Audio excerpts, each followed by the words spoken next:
Apapun yang kita butuhkan ini semua datang dari Allah Subhanahu wa taala. Apabila kita dapat mengembalikan semua itu kepada Allah, maka pada waktu itulah rahmat Allah itu akan terasa di dalam hati kita. Tapi kalau kita hanya beribadah, masuk pesantren, sekolah tinggi-tinggi, kemudian jadilah kita sebagai pegawai apa segala macam, dan kita tidak dapat melihat itu datang dari Allah Ta'ala, arti kita tidak dapat merasakan kasih sayang Allah Ta'ala. Maka kita tidak sempurna iman kita kepada Allah, tidak sempurna. Jadi seorang mukmin yang benar, seorang mukmin yang baik itu bukan semata-mata dia menuntut ilmu agama, bukan semata-mata dia patuh kepada Allah, tapi bagaimana dia harus dapat merasakan kasih sayang Allah Ta'ala itu. Tapi persoalannya sekarang bagaimana kita dapat merasakan kasih sayang Allah Ta'ala.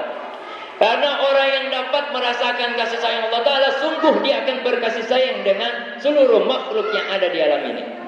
Nah sekarang orang lihat, orang sasadiki bakalai. Tidak ada kasih sayang dengan sesama makhluk. Kenapa? Karena tidak dapat merasakan kasih sayang Allah di dalam hati kita. Hati kita buta. Hati kita buta. Apa kata Imam Syekh Al-Abdul Qadir Al-Jailani? Kata Syekh Abdul Qadir Al-Jailani, manusia itu dibagi 4. Dibagi berapa? Dibagi 4. Siapa saja manusia yang dibagi 4 itu? Yang pertama, manusia berlidah. Manusia tidak berlidah dan tidak berhati. Yang kedua, manusia berlidah tetapi tidak berhati. Yang ketiga, manusia berhati tapi tidak berlidah. Yang keempat, manusia yang berlidah dan berhati. Nah, di Syekh Abdul Qadir Al-Jailani membagi manusia ini menjadi 4. Manusia yang tidak berlidah dan tidak berhati. Bukan artinya dianya ada lidah betul, tetapi tidak berlidah dengan makna dia tidak dapat menyampaikan ajaran daripada baginda Rasulullah sallallahu alaihi wasallam. Artinya apa? Orangnya bodoh. Bodoh. Dah. Tidak dapat menyampaikan agama kepada orang-orang yang ada di sekitar dia. Dan dia juga tidak punya hati. Artinya tidak ada kemauan sedikit pun untuk patuh kepada Allah Ta'ala. Sudah tidak dapat mengajak orang untuk patuh kepada Allah, dia pun tidak mau patuh kepada Allah. Maka orang seperti ini, kata para ulama, bagus kubur. Karena apa? Yang ada guna.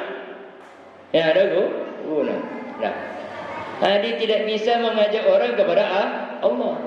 Dia pun sendiri tidak bisa patuh kepada Allah. Sudah dia nggak bisa patuh kepada Allah, dia juga nggak mengajak orang kepada Allah, malah dia larang orang untuk datang kepada Allah. Orang model begini bagus tangka, semasuk karung kubur. Karena ada manfaat. Tidak ada manfaat.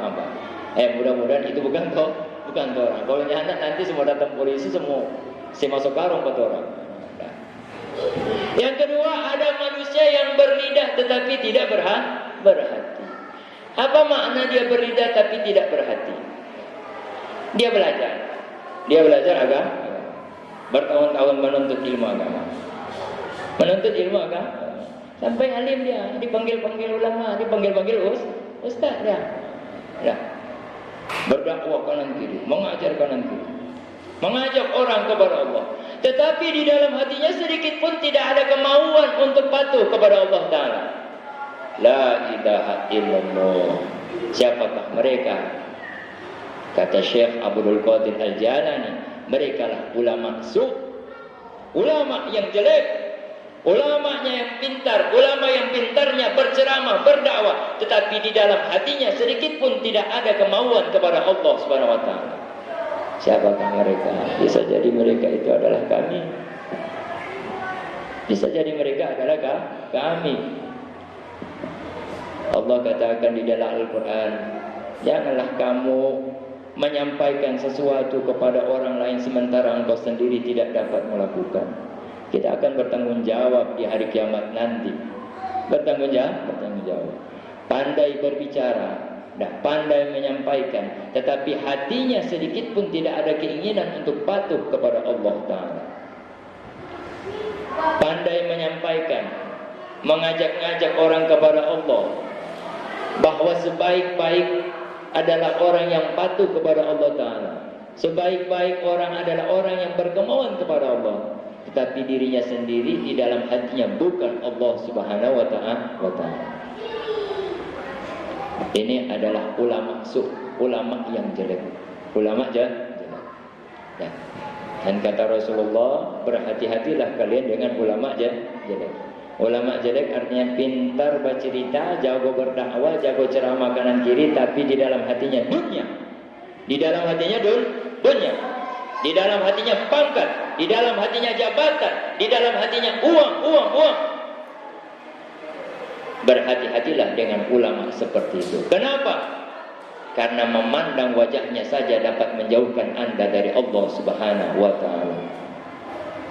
Memandang ulama yang seperti itu, yang di dalam hatinya tidak ada Allah, memandang wajahnya menjauhkan Anda dari Allah Subhanahu wa Ta'ala.